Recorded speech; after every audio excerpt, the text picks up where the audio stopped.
Hi guys, and welcome to my channel where I show you quick and simple tutorials on everything related to gaming.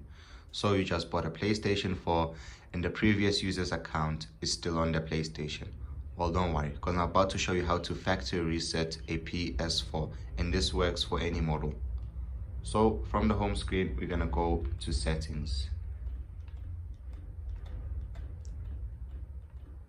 As you can see, this is settings. It looks like a toolbox. We're gonna press onto settings, and then from here we're gonna scroll to the bottom. It's the last one at the bottom, initialization.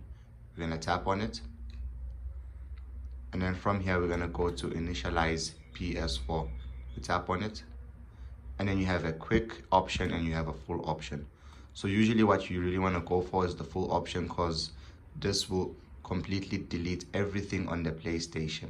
This is basically the factory reset, and then you're gonna tap on it. So I actually do want to initialize this PlayStation 4, so I'm gonna tap on initialize. As you can see here, it says this PS4 will be deactivated for any users who have it activated as their primary PS4. And I'm gonna tap on initialize, and then we're gonna tap on OK. So this is basically telling me what's going to happen to the PlayStation 4 after it is initialized, and then we're going to tap on yes. And just like that, you have initialized your PlayStation 4. So it is going to take a couple of hours. It can take from 1.5 to 2 hours.